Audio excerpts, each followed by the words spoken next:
YouTube video for spooky season. It's Marissa Delgado, your primary prevention program coordinator for the Center Against Sexual and Family Violence, and my name is Annabelle. I'm the primary prevention facilitator, and we have two guests here. So if you guys want to introduce yourselves. Hello, my name is Eva Martinez, and I'm a PIP facilitator here for the Center Against Sexual and Family Violence. And hi, I'm Nitia Sanchez, a PIP facilitator here at the Center Against Sexual and Family Violence. And we have a fascinating activity to do, but we also have a great cameraman who is also a PIP facilitator. Alright, his name is Freddie. So we are going to be doing a pumpkin carving competition. Alright, so we're going to do a pumpkin carving competition, like Annabelle said. Throughout the activity, I will be asking you all questions on what you would like to carve out.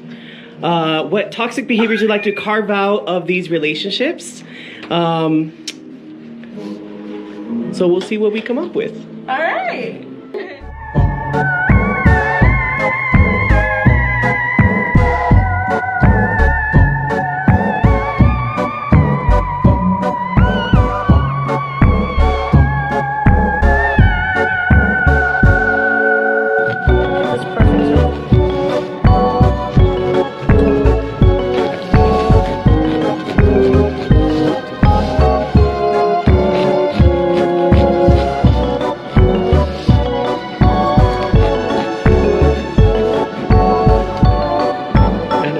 What are you doing, Annabelle?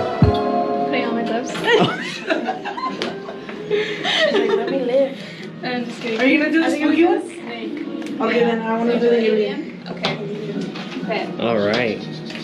What did you decide? This. Boo. Boo? Marissa, what are you gonna draw? I think a regular face. I'm just gonna do a regular Boring. regular. Just a regular face? Boring. Yeah. I didn't know. I'm not very crafty like that. You were quick. Oh. Get in and do it. Where do we throw it? Eva and Nitia are the newest additions to the team. What do you think Did you need to? is the most important part of Domestic Violence Awareness Month? Everything. I just don't believe that it's given enough attention and enough light. A lot of people think that females are the only ones that go through it. It's like, oh, he hit me. I was defending myself. But there's also a lot of males that don't talk about it because a lot of males don't deserve they don't get the attention and the help that they deserve. So I think that's what's most important about it. Very good. On What my do you end, think? I think a lot of it is normalizing domestic violence in our culture. So here in El Paso, I feel like we see a lot more Latin or Hispanic families. So the idea of machismo being normalized and domestic violence not getting enough awareness. I think this month should shed light on all those cases where we don't talk about domestic violence or where we normalize it. Very good. So follow-up question for both of you as well. Since you're new to the team, what has been the biggest, I would say, shocker? Like the biggest piece of information that has kind of been shocking to you about domestic violence or sexual assault? The effects on kids. I Okay. feel like that is a big shocker. A lot of the times, people are not aware of the effects that it has on infants, on toddlers, on babies.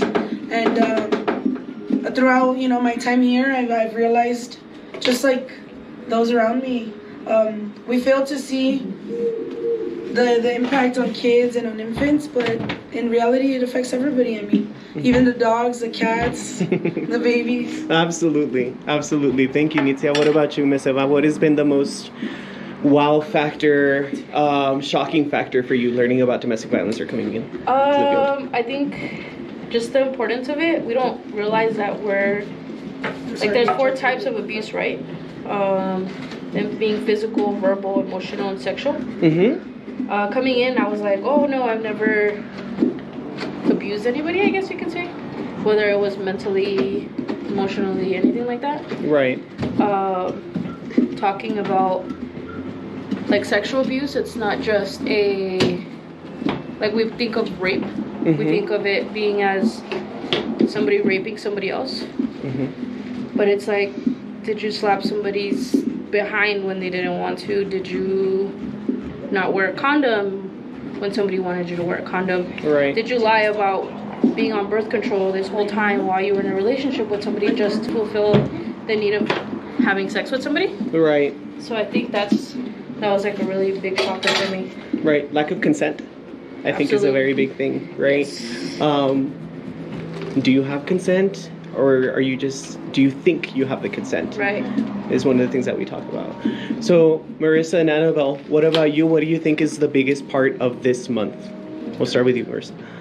The biggest part, I think, is being able to give survivors and victims a space to be recognized and validated. I say that because like our part of like with the Empowerment Project is to do community engagement.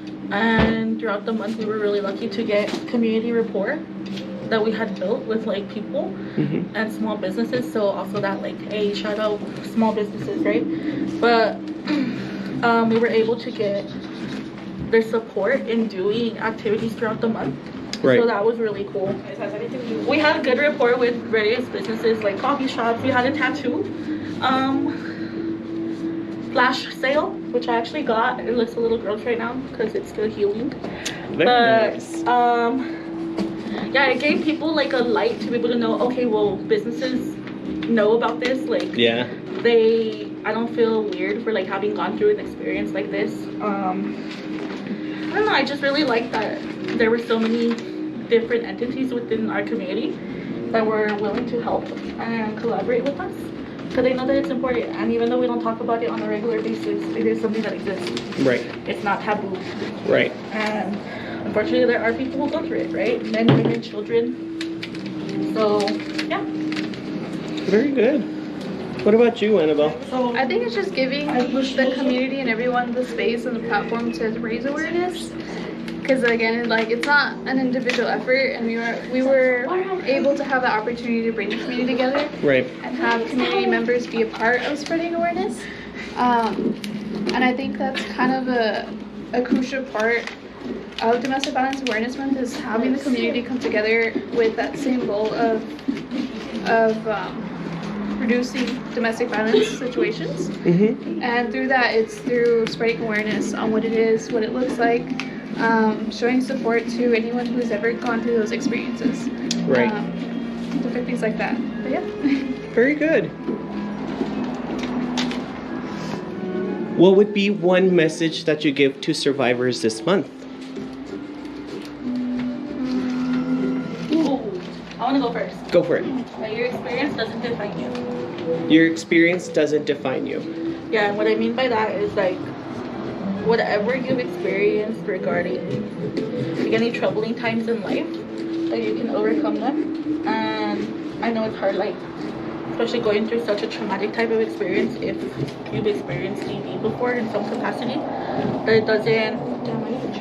it doesn't define like the type of relationships that you'll have in the future, or what you're capable of doing, or how like people see you.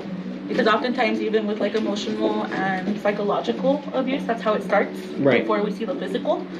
So people's self-esteem and confidence going down, thinking that you're not good enough, or that nobody else is gonna want you, or things of that nature. Or even like if you're a child who grew up in a household like that. Right. I mean, you mirror the type of relationships that you saw growing up.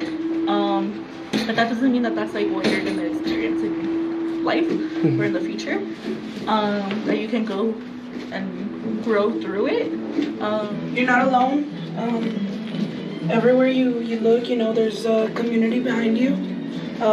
That this is what CASV is, and whatever help you may need, or just know that you're not alone through whatever you're going through.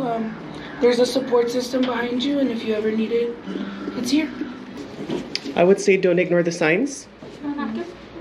Yeah, that's a good one. Right. Remember, relationships should be happy, relationships should be exciting. If you feel uncomfortable in a relationship, if you feel unease, that should be a red flag, yellow flag. I want to cover back. Okay. Even if there's like so much love for this person, like even if you love this person, even though this person says they love you, like they can always still hurt you.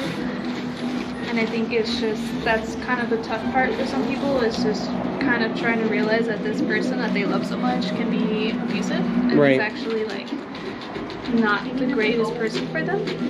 But I think it's just knowing what is best for yourself and what you deserve, instead of considering other people before yourself. Right.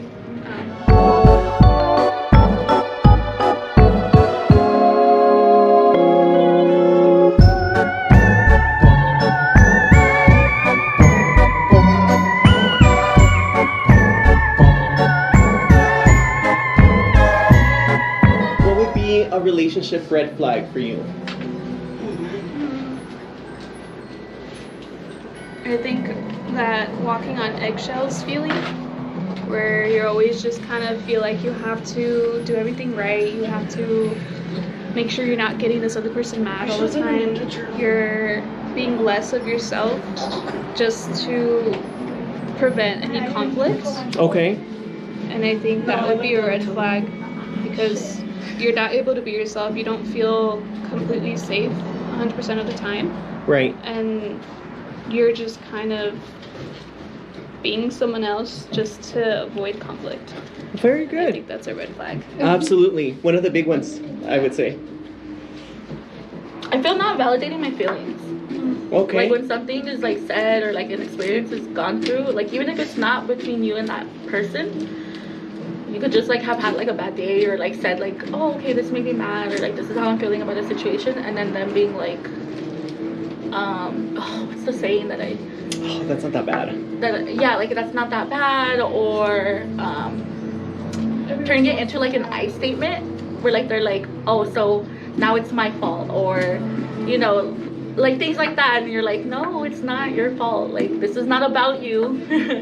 I was just expressing how Like my I'm just day went. expressing like how I feel, like Right. how my day went, like that not being validated is a big thing. Okay. And that's like part of like that like psychological and emotional part. Mhm. So I'm like not even the physical aspect of it. I just feel like, especially because you can't escape yourself, you know, Mhm. like as a person, like you're with yourself for the rest of your life. And as human beings, we tend to overthink and overanalyze ourselves too, and we're very critical of ourselves.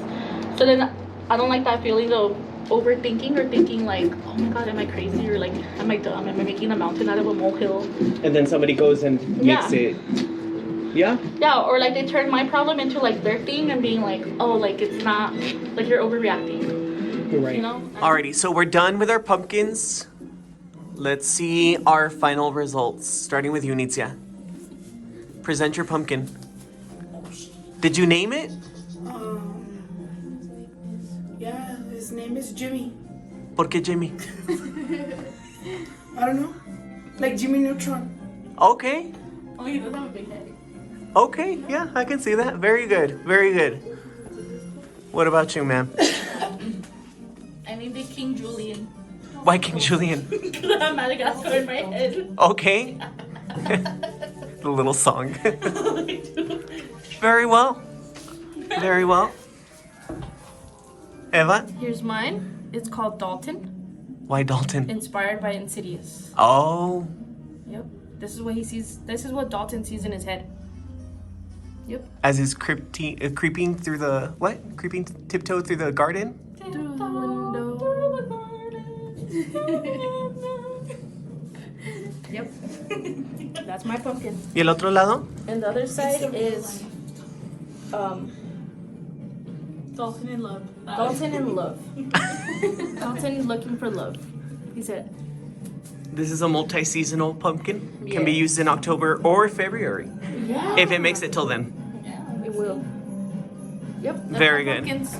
And last but not least, Annabelle, what did you get? What did you make? What did you draw? Snake. A slither snake. I'm a snake. We should have got you the little hat too. Did you name your snake? Slimy Sammy. There you go. Okay. Slimy Sammy. Yeah. So, we will be posting these up where? On Instagram, we'll be numbering them from 1, 2, 3, and 4, and then that's where you'll vote. 3 being the best because We'll it's do it on a double-sided. story also, where you can just do the poll there.